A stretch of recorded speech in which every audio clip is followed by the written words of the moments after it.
अस्सलाम वालेकुम, यासीन आपके साथ हाजिर है इस मॉर्निंग ब्रीफिंग में। आज इस हफ्ते का थर्ड वर्किंग डे वेडनेसडे और डेट है आज 21 अप्रैल। इस महीने के आखिरी दिन चल रहे हैं और इन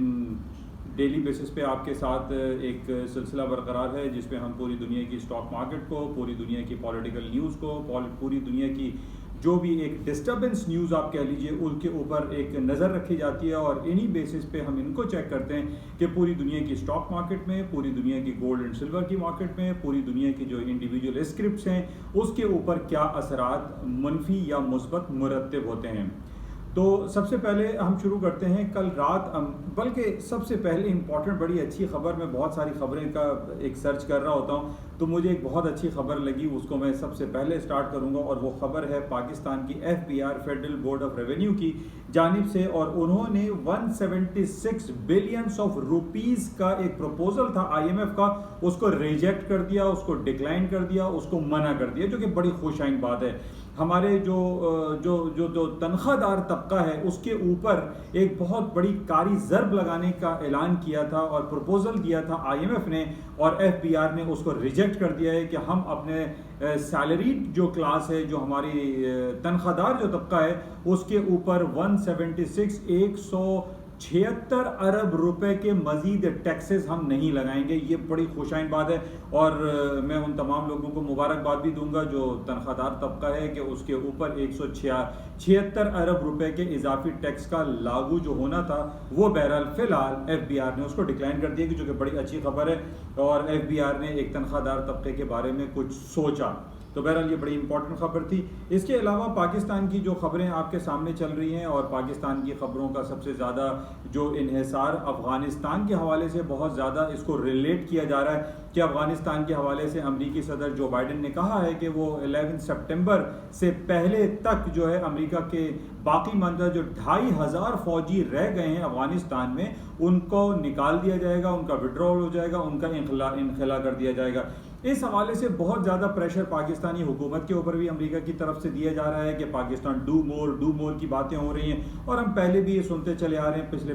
20-25 सालों से कि पाकिस्तान को डू मोर की आवाज़ें दी जाती हैं और पाकिस्तान से को उस जंग में ढकेल दिया जाता है जो पाकिस्तान की जंग है ही नहीं। क्योंकि पहले भी कई बार ये बातें सामने आई कि पाकिस्तान अफ़गानिस्तान के हवाले से जो जंगी बातें हैं उसके अंदर मदाखलत या उसके अंदर इंटरवीन क्यों करें, क्योंकि ये अमेरिका की तरफ से एक जंग मुसल्लत की गई है 9/11 2001 के बाद, जिसमें ओसामा बिन लादेन को गिरफ्तार, ओसामा बिन लादेन को जिंदा या मुर्दा ढूंढने की कोशिशों में अमेरिका ने बहुत ज़्यादा जो है वो अपने सिलसिले यहाँ पर रखे, फौजी कार्रवाइयाँ भी की, और बहरहाल इस हवाले से ये खड़ी है। लेकिन अब जो ताज़ा तरीन खबरें हमारे पास चल रही हैं जिसमें ये कहा जा रहा है कि सितंबर 11 से पहले अमेरिका अफ़गानिस्तान से निकल जाएगा, इस हवाले से बहुत सारी मुलाकातें हो रही हैं। अभी पिछले दिनों जो अंकारा टर्की में भी मुलाकात हुई, लेकिन अभी 24 अप्रैल को होने वाली मुलाकात में तालिबान ने वहाँ पे मुलाकात करने से, हाजिर होने से माजरत कर लिए। तो यहाँ बड़ी इंपॉर्टेंट पॉइंट यहाँ पर यह है कि हम ये देख रहे हैं कि वहाँ की जो गवर्नमेंट है अफ़गानिस्तान में, जो इस वक्त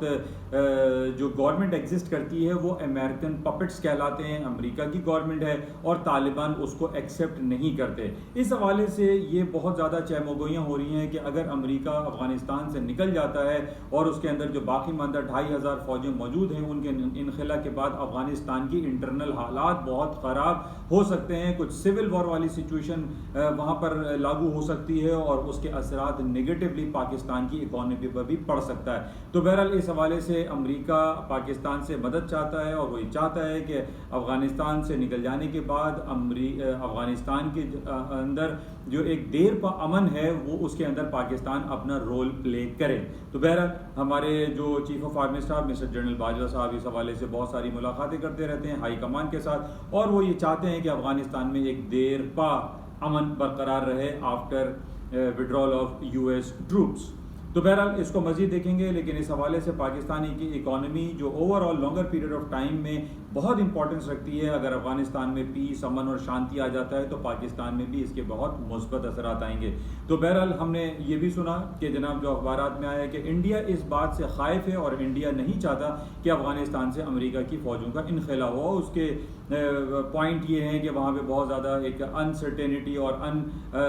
जो हालात हैं वो बहुत ज़्यादा नगुफ्ताबा हो सकते हैं, सिविल वॉर वाली सिचुएशन क्रिएट हो सकती है अफगानिस्तान में। बहरहाल पाकिस्तान की हुकूमत को, पाकिस्तानी अस्करी क़यादत को भी इस हवाले से सोचना चाहिए कि अफगानिस्तान से अमरीकी फ़ौजों के इनखला को किस तरीके से मुमकिन बनाया जा सकता है और वहाँ पर देर पर जो है अमन बरकरार किया जाए। बहरहाल इसके असरात पाकिस्तान की इकॉनमी पे ओवरऑल बहुत ज़्यादा पड़ते हैं। अच्छा, इसके साथ जो ख़बरें बैनुल-अक़वामी सतह पर बहुत ज़्यादा नज़र आ रही हैं वो कोरोना वायरस पैंडेमिक की बाइस पे, ख़ास तौर पे पहले हम सुन रहे थे कि जनाब ब्राज़ील दुनिया का पहला मुल्क बन गया है और ब्राज़ील में कोरोना वायरस पैंडेमिक की हलाकतों का सिलसिला बहुत ज़्यादा तेज़ी से और दुनिया के तमाम रिकॉर्ड उसने तोड़ दिए। लेकिन अब ब्राज़ील के साथ साथ हमारा पड़ोसी मुल्क भारत, इंडिया, हिंदुस्तान में ये बातें सामने आ रही हैं कि पूरा लखनऊ, इंडिया में जो उनका कैपिटल है, दिल्ली, बॉम्बे और मुख्तलिफ छोटे बड़े जो शहर हैं वहाँ पे लॉकडाउन है, कर्फ्यू है, शट डाउन वाली सोबतें लोग बर्दाश्त कर रहे हैं, जिसका नेगेटिव इम्पैक्ट आ रहा है ओवरऑल एशियन इकॉनमीज़ पे, एशियन मार्केट पे, इंडिया की स्टॉक मार्केट पे, इवन के पाकिस्तान में भी इसके मनफी असरात बिल्कुल नज़र आ रहे हैं। लेकिन हम ये देख रहे हैं कि हमारे यहाँ फिर भी हालात कदरे बेहतर हैं, लेकिन तमाम लोगों से, जैसे इमरान खान साहब और हमारे हुकूमती इदारे, ये बयान जो बड़े सरबरान हैं वो ये कहते रहते हैं कि फेस मास्क का इस्तेमाल किया जाए, सोशल डिस्टेंसिंग की जाए और इसको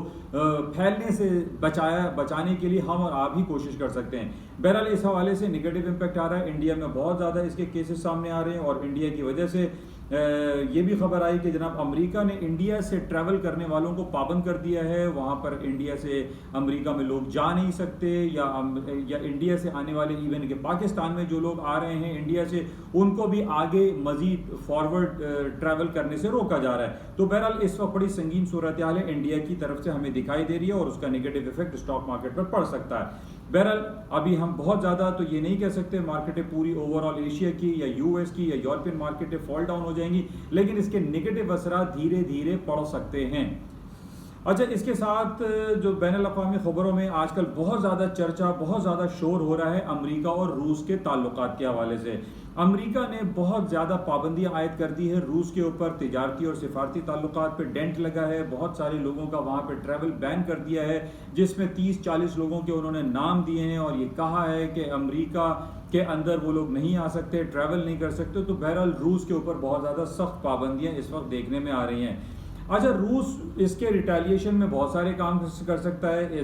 न सिर्फ अमेरिका और रूस के ताल्लुकात ख़राब हो रहे हैं, बल्कि अमेरिका रूस पे ये भी कह रहा है कि वो यूक्रेन और क्राइमिया, जो कि क्राइमिया पहले यूक्रेन का हिस्सा था, 2014 में रूस ने उसको एनेक्स कर लिया, उस पर कब्जा कर लिया और उसकी वजह यह है कि वो जियोग्राफिकली बड़ा इंपॉर्टेंस रखता है, कोने का बिल्कुल एक पैसिफिक ओशन का एरिया है जहाँ पर वो अपनी फ़ौजों को ला के खड़ा करता है, या रेड सी का जो एरिया है उस पर उसकी रसाई हासिल हो जाती है। तो बहरहाल अमेरिका की तरफ से बहुत ज़्यादा एतराज़ात सामने आ रहे हैं और इसके अलावा न सिर्फ इसके ऊपर कि रूस क्राइमिया पे और यूक्रेन के ऊपर 1.5 लाख फौजी तैनात कर रहा है, ये बड़ा निगेटिव एक डेवलपमेंट हो रही है। इसके साथ ही अमेरिका ने बड़ा शदीद रद्द-ए-अमल ज़ाहिर करने का इजहार किया है कि जनाब अगर अमेरिका जो रूस है, रूस का जो कैपिटल क्रेमलिन है, क्रेमलिन अगर मार देता है, उसका मर्डर कर देता है या उसकी हलाकत हो जाती है, उनके जो अपोजिशन लीडर है अलेक्सी नावल्नी, जो कि भूख हड़ताल पर हैं और उनकी सेहत बहुत दिन ब दिन गिरती चली जा रही है, अमेरिका ने सख्त अल्फाज में कहा है कि अगर रूस के अपोजिशन लीडर को कुछ हुआ, उनकी ज़िंदगी ख़तरे में पड़ी या उनकी हलाकत हुई, तो अमेरिका इसके खिलाफ सख्त इक़दाम करेगा। तो बहरहाल ये हम टसल देख रहे हैं और अमेरिका, रूस ये कहता है कि ये उसका अंदरूनी मामला है, चाहे वो क्रेमलिन, चाहे वो अलेक्सी नावल्नी जो अपोजिशन लीडर है उसके हवाले से बात हो या यूक्रेन या क्राइमिया के हवाले से बात हो, रूस का ये कहना है कि वो उसका इंटरनल मैटर है। लेकिन हम ये देख रहे हैं कि अमेरिका और रूस के दरमियान जो हालात इतने नगुफ्ताबा होते हुए दिखाई दे रहे हैं, जिसकी वजह से इस इंटरनेशनल मार्केट में जो हम सबसे ज़्यादा वॉच करते हैं, that is gold, precious metal, silver, palladium, platinum market में जो सर फहरिस्त है, गोल्ड की कीमतों में खातिर खा इजाफा दिखाई दे रहा है। हम पहले ये बातें करते रहे कि जनाब पूरी दुनिया में स्टॉक जो शरह सूद है उसके अंदर इजाफा नहीं हो रहा है, जिसकी वजह से सोने की कीमतों में खातिर खा इजाफा देखने में आ रहा है। और पिछले दिनों हमने देखा भी तकरीबन $2100 तक गोल्ड की मार्केटें पर आउंस तक पहुंच गई थी। और उस हिसाब से पाकिस्तान में जो रुपये का जो हम कैलकुलेशन करते हैं उसमें भी सोने की कीमतों में खातिर खा इजाफा हुआ, क्योंकि पाकिस्तान के सराफा बाजार में जिस तरीके से सोने की कीमतों को हम एक्सट्रैक्ट करते हैं वो इंटरनेशनल मार्केट से ही उसको हम चेक करते हैं कि इंटरनेशनल मार्केट में गोल्ड की कीमतें क्या आ रही हैं, और उस बेसिस पे हम उसको कैलकुलेट करके आपको 1,10,000, 20,000, 5,000 का हिसाब आपको बताते हैं।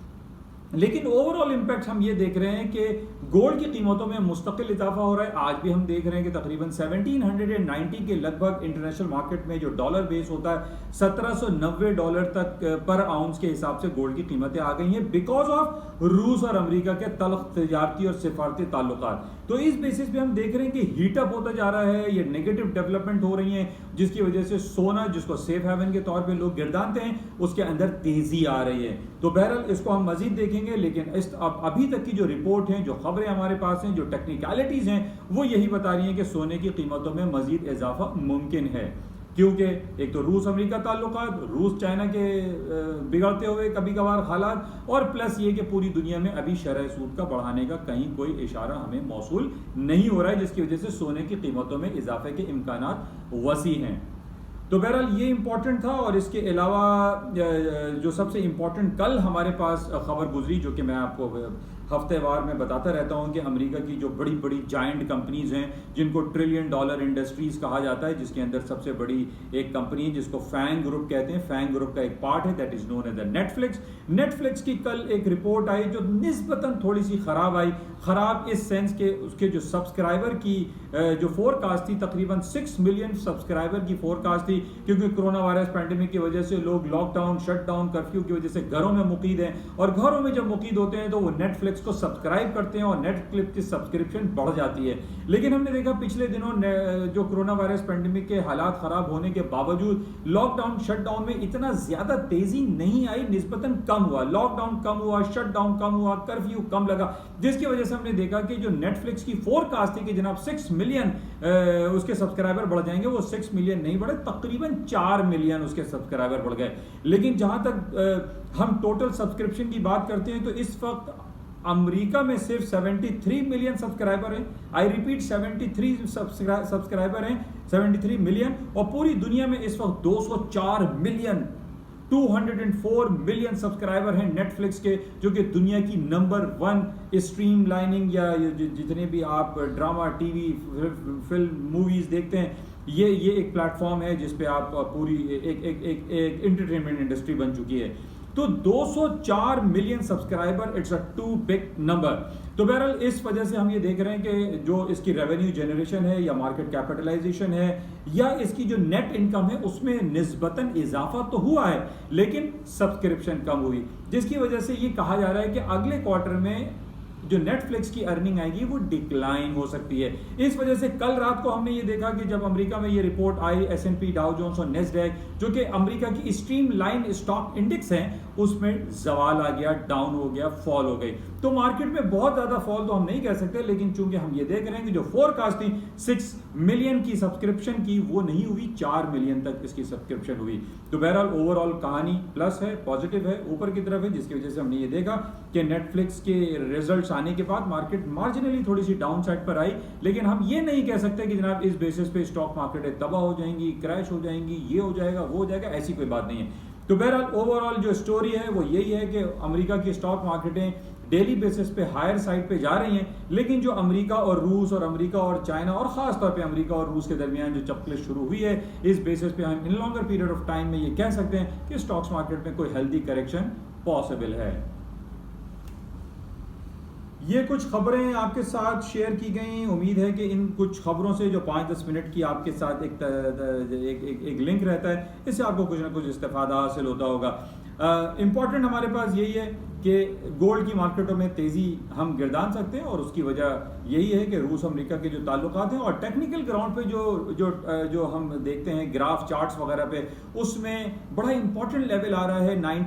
1795 and 1805 is a very important resistance level है। तो बहरहाल जो हालात चल रहे हैं उसमें हम ये कह सकते हैं कि सोने की कीमतों में तेज़ी ही करनी चाहिए। मार्केट में अगर डिप मिले, नीचे की तरफ आए, तो आप बाय करके चांस लें और विद सर्टेन अपने लॉस को आप जहन में रखें। मार्केट अगर बहुत ज़्यादा डाउन हो जाती है तो आपको ये पता होना चाहिए कि आपको नुकसान कहाँ पर काटना है, होप्स पर आप ट्रेड ना करें।